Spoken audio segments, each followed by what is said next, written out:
Hey guys, glad you're back. So today we're going to further understanding triangles, in particular right triangles. So let's start with the Pythagorean theorem.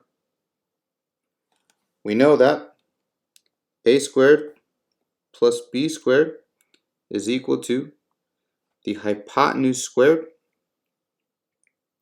just as long as the triangle is a right triangle. So let's see how we put this into practice. So what is the length of the hypotenuse of triangle ABC? Do the side lengths of triangle ABC form a Pythagorean triple? If you don't know what that is, stay tuned. We'll get there soon. So, my hypotenuse is always the opposite side of my right angle. So I have leg 1 squared plus leg 2 squared is equal to the hypotenuse squared. And we're going to substitute my values into the equation to get 21 squared plus 20 squared is equal to c squared, resulting in 441 plus 400 is equal to c squared, giving me 841. I need to take the square root of both sides to get that c is equal to 29. Now, this is a Pythagorean triple because a Pythagorean triple states that if a set of three positive integers, a, b, and c, satisfy the equation below, it forms a Pythagorean triple. And since the hypotenuse here is 29, it forms a Pythagorean triple because 29 is an integer. Other common Pythagorean triples are 3, 4, 5, 5, 12, 13, 8, 15, 17, 7, 24, 25.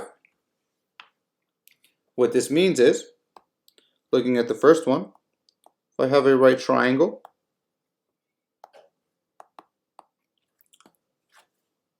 I can substitute these values into the Pythagorean theorem.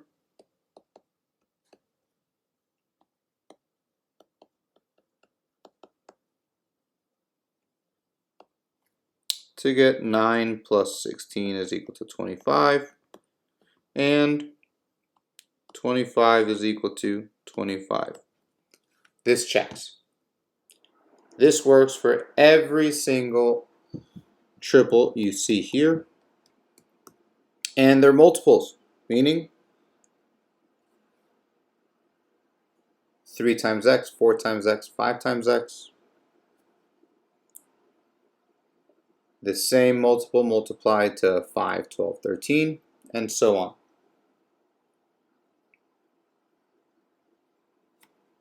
So, let's take a look. Find the value of x, then tell whether the side lengths form a Pythagorean triple. So again, x is my hypotenuse because it's opposite to the right angle. And I'm going to substitute those values. X squared is equal to 5 squared plus 12 squared, which gives me 25 plus 144. I'm going to take the square root of 169 and get x is equal to 13. So 5, 12, and 13 are integers. Hence, they form a Pythagorean triple. Let's try one more. Here, I'm going to substitute my values. 14 squared is equal to 7 squared plus x squared. I'm using 14 as c because it's opposite to my right angle, meaning that this is the hypotenuse. And now I'm going to solve. By subtracting 49 on both sides and taking the square root, I notice that I have the square root of 147, which simplifies to 7 times the square root of 3. Now the square root of 3 is an irrational number, meaning it's not an integer. And if it's not an integer, It is not a Pythagorean triple. Now it's your turn. Try this out. Hopefully, you saw that this was not a Pythagorean triple because 2 times the square root of 13 is an irrational number. And looking here, we have a triangle 3, 4, 5, and this does in fact form a Pythagorean triple. Great. Let's keep going. Here, we have a skyscraper shown on the right, and I want to find out what is the length of my support beams. So the most important thing to note is my right angle, meaning it's a right triangle, and I can use the Pythagorean theorem to solve this question. So my lengths are 23.26 and 47.57. Using your calculator, you'll see that the square root of these values is approximately 52.95. And because all of my units are in meters, my solution is in meters. Great. Now I'd like you to try. Take the time to read the example and solve for the value of D.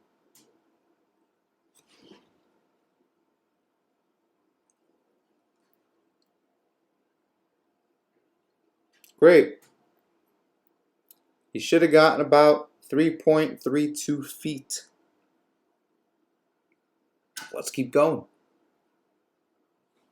We have the converse of the Pythagorean triple, which reads, if the square of the lengths of the longest side of a triangle is equal to the sum of the square of the lengths of the other two sides, then the triangle is a right triangle.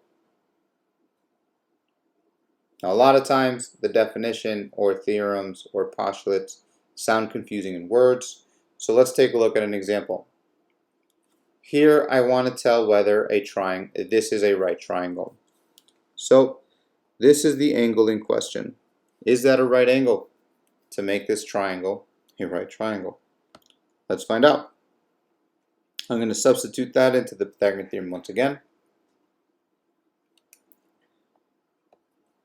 Square root of a number squared, simply that number of 113. 49 plus 64 is in fact 113, and yes, it is a right triangle. Let's try one more.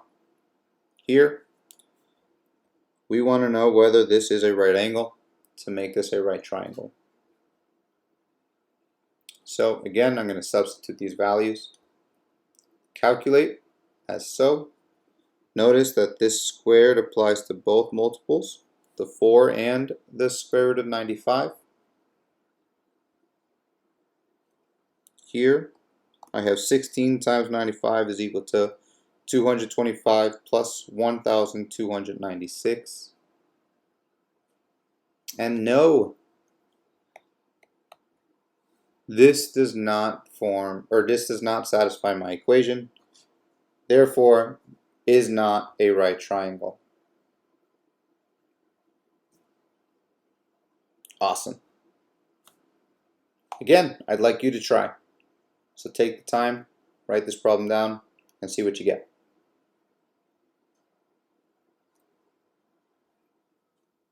I hope you said yes.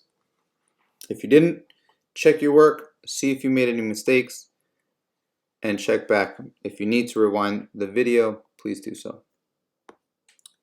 Now, take the time to do this one. Hopefully you would have noticed that this does not form a right angle. Again, if you said yes, check your calculations again. Here, now the Pythagorean inequality theorem states that if the longest side is greater than the sum of the squares of the other two sides, so a squared plus b squared, then this is an obtuse triangle. Conversely, if c squared is less than a squared plus b squared, then it is acute. One more theorem. We have the triangle inequality theorem. The sum of the lengths of any two sides of a triangle is greater than the lengths of the third side. Again, we're going to see how we apply this in practice.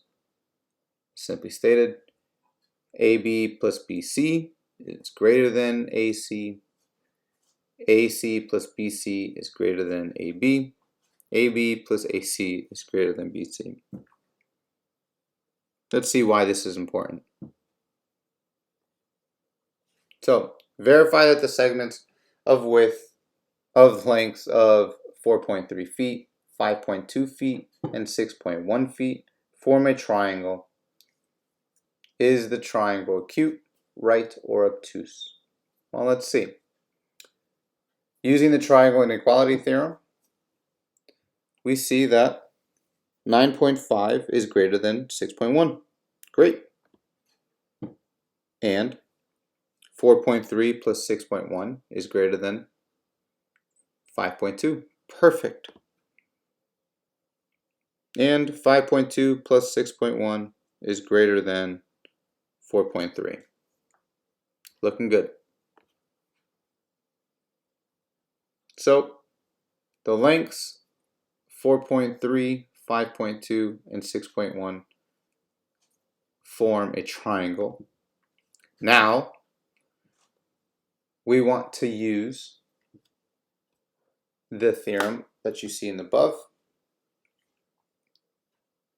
to classify the triangle, whether it's acute or obtuse.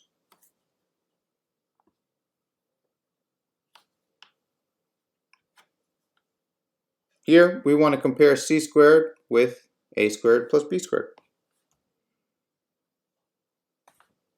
We're going to substitute the values into my equation. Simplify, and we see that 37.21 is less than 45.53. So this is an acute triangle.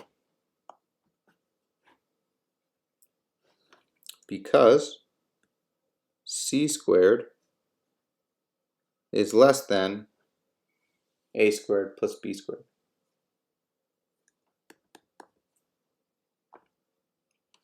Now you try.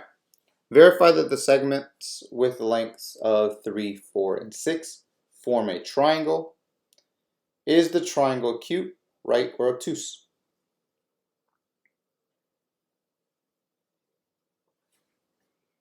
Well, hopefully you said yes, it does form a triangle, and it is obtuse.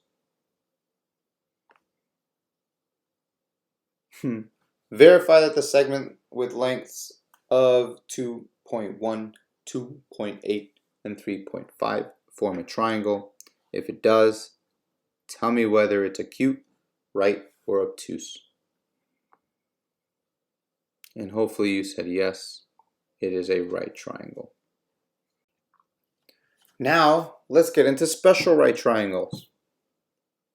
We're going to start with our 45, 45, 90 degree triangle theorem, which states if I have a 45, 45, and 90 degree triangle, then my side lengths will be x, and my hypotenuse will be whatever value x times the square root of 2. So the hypotenuse is equal to one leg, times the square root of 2. So here we see that we have a triangle 90, 45, and 45 by using the triangle sum theorem. And I know that my hypotenuse is x and one of my legs is 8. And I want to find the value of x. So we need to start with the hypotenuse is equal to a leg times the square root of 2. My leg is equal to 8. My hypotenuse is equal to x. So I substitute my values, and notice that x is equal to 8 times the square root of 2.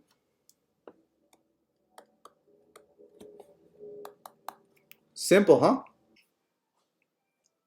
And here I have a right triangle, but does it satisfy my 45, 45, 90 degree triangle theorem?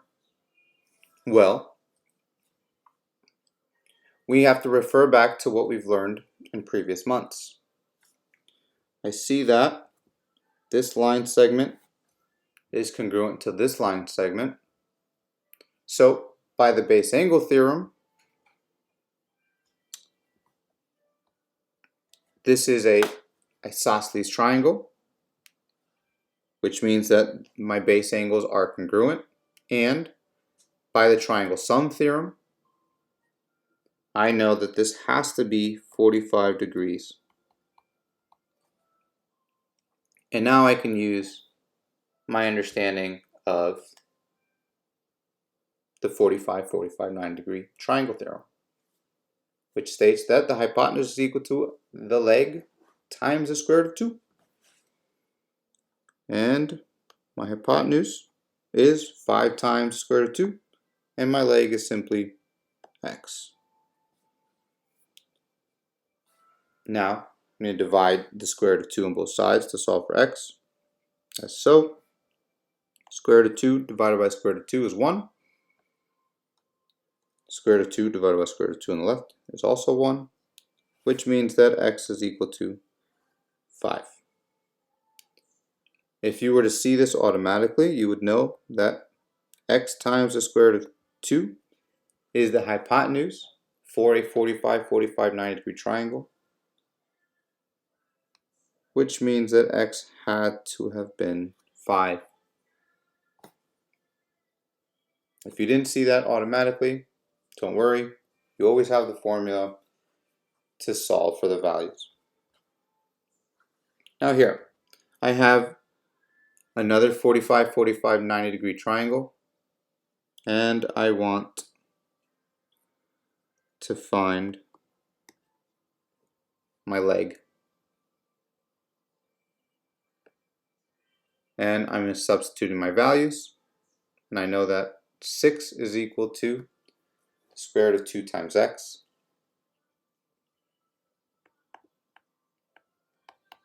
or x times the square root of 2. I'm going to divide by the square root of 2 on both sides to solve for x. However, I can't leave it at this because the square root of 2 is an irrational number, and I cannot start the division process with an irrational number in the denominator, just like you cannot leave 0 in the denominator. Well, so I must rationalize the denominator as so. The square root of 2 times the square root of 2 is equal to 1, so I'm not changing my original answer, because 6 divided by the square root of 2 times 1 is simply 6 divided by the square root of 2. However, what this does is gets rid of the square root in the denominator, because the square root of 2 times the square root of 2 is the square root of 4, which is simply 2. Now I can simplify this a little bit further, because 6 is 3 times 2.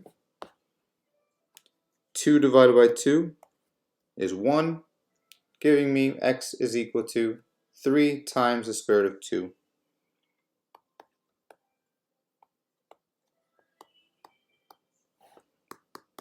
Perfect.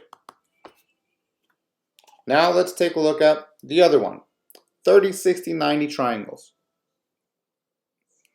states that if I have a 30, 60, 90 degree triangle, the hypotenuse is the short leg times 2.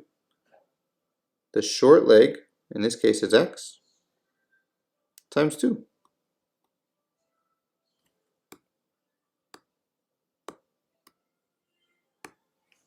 And the long leg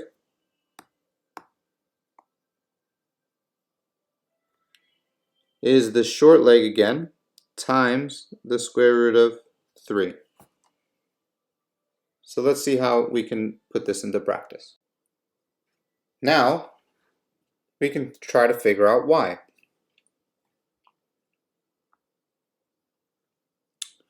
Noticing that x is equal to 3 times the square root of 3, and the fact that I have still have a 30, 60, 90 degree triangle, the hypotenuse is the short leg times 2.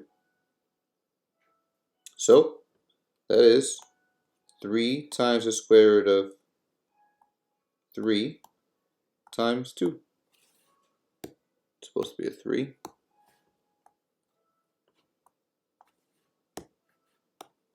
And that leaves me with y is equal to 6 times the square root of 3.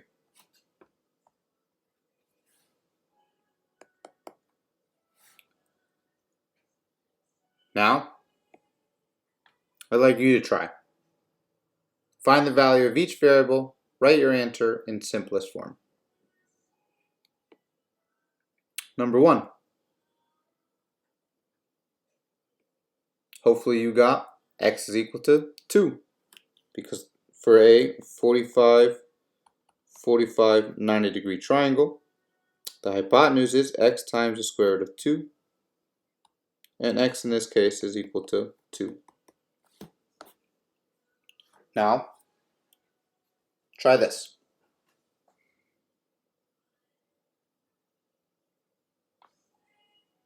So, hopefully you got y is equal to 2. If not, check back and see what you did wrong.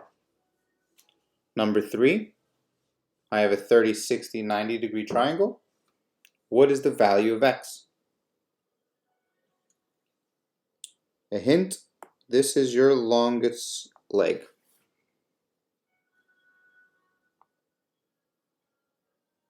Hopefully you got x equal to 3. And now the last triangle.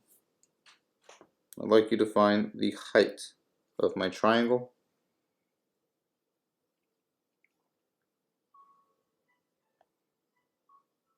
And you should have gotten the height is equal to 2 times the square root of 3.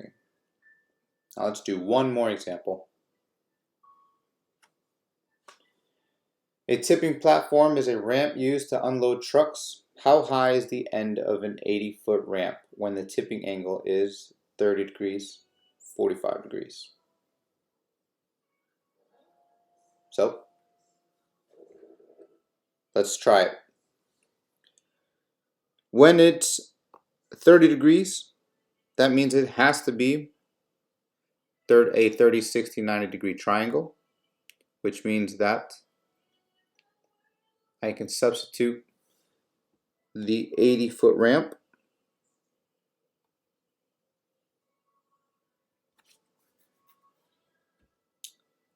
into my equation, which is equal to 2 times the hypotenuse.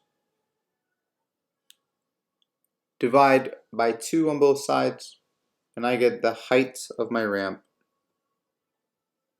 is equal to 40. Now, when it's a 45, 45, 90 degree angle, then meaning this is changing to 45 degrees, I'm going to substitute my value once again. In this case, using 80 is equal to h times square root of 2. Divide square root of 2 on both sides. And I get approximately 56.5 8.6 feet. And that's it. That was a brief introduction on the Pythagorean theorem, which hopefully we'll review, and special right triangles. We're going to go a little more in depth on right triangles in our next lesson. Hopefully this made sense. Feel free to rewind, go back to any missing parts that you didn't understand, if any, and hopefully this was enjoyable for you. Bye.